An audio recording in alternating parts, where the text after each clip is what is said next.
edukasyon ket agdan ngagturong tinapintas ang masakbayan. Ken di komportable a pagadalan ket makatulong tapno ad-addapay ang maasa ti sirib ken talento dagiti learners.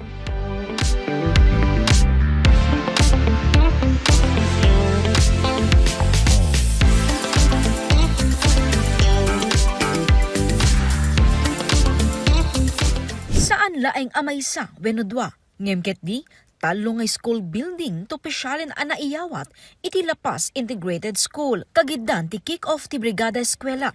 Naminpinsan a nabendisyonan ti 3-story building nga daan ti nem a classroom. 2-story building nga daan 4 a classroom.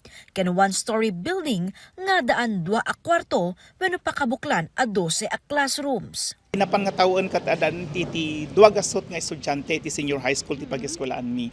Digay duwa nga classroom apo kat mausar nga laboratory para iti food and bev services and cookery. Digay may isang katagbalin nga laboratory iti STEM. So nga adan apo pa yung kabilan mi digay napipintas nga equipments nga into ti central office para kadagitoy nga offering ti eskwela. Ti pagyanan ti estudyante nga classroom kat sa nga pulo di duwa kat intended for computer lab kun kasla library. Kalaksidan ang nasuro ti standard size ti classroom, baro dagiti usa rin dagiti estudyante atugaw, lamisaan kenda dumapay. Ken kang runaan ti amin, na namnam ay mas komportable dagiti estudyante ken manursuro. Nga damanen barbaro nga pagyanan dagiti learners tayo, ken sapay ko tadetoy new classrooms, that ag-translate into better outcomes, better educational outcomes, and better futures. We are grateful for Kong JB and Kong Ching. Talaga nga priority dagitoy classrooms. They want the state of the art, dagiti kabarawan nga design ti DepEd. Isu ti kaya nga may pan kadagiti schools ditoy Lapas.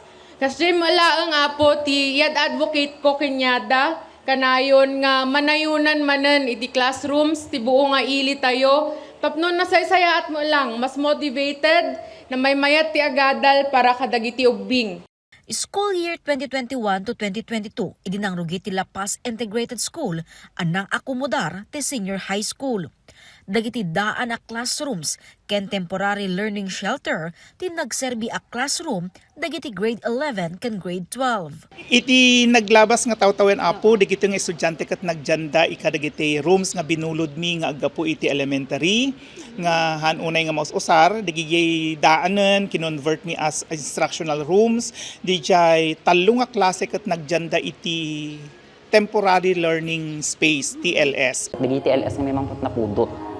Tapos no agtudo na nangiwat. So nga narigat ag klase, ma'am. Narigat para kanya, mga teachers, mas narigrigat manan katagigi estudyante. Siyempre, ma'am, haan nga conducive to learning, DJ, temporary learning shelters, ma'am. Lalo no napudot, talaga nga napudot, ma'am.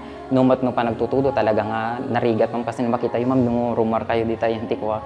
Yung ti ground ko makita mga nalubod DJ yan ti nakapatadaran DJ TLS mi ma'am. Ti effect na nga ta DJ ma'am kat siguro DJ learning outcomes si students. Kasi nuhan nga conducive for learning ti may nga shelter pang isang pagyananda ma'am. Narigat da nga talaga nga makasursuro ma'am. Uray nga tanong ka sa ano ti pamayam as a teacher ma'am. Dagiti napataod nga school building ket inisyatibo da Kong JB, Kong Ching ken Mayor ninya ken naipatungpal babaen ti DPWH. Iti masungad a serek ti klase saanen ang mapasaran dagiti estudyante ken manursuro ti masaprian tunggal panagtutudo. Inkari ti pagadalan ti panangsalwad da dagitoy. Daytoy ket utang mi ken ni Apo Congressman Ching Bernos ni Apo Kong JB Bernos ken ni Apo Mayor Nina Bernos. Tatan ket iyawat dan nagpintasanen nga classroom ket dagiti estudyante launay ken naganak ti digiti basa ditoy ti siraragsak nga mangawat kadagitoy tapno na pintas si pagyanan dagitoy nga agbabasa. As a teacher, nalalaka kami nga agisuro tatan kasi during DJ panagisuro mo ti TLS ka talaga nga marinam ti pudot kan ngiwat ma'am. Agan anawa ka agpapaid ka nga pan agisuro ma'am. Tattaga po ta kasi mo 3-story building nalamlami isen mas nalalaka agisuro nalalaka da ka pa nga mangag dagiti students ma'am. Siguro ma'am better performance. Proficiency levels da mas ngumato siguro ma'am. Kalaksidan dagiti talong nga school building. Maisa ron ang mapasaya at taglawlaw ti pagadalan. Para kadagiti nasurok sa nga ribo nga estudyante, ken 50 ket inem at teaching ken non-teaching staff, tapno maliklikan ti panaglubo, nang runa iti panawen ti panagtutudo.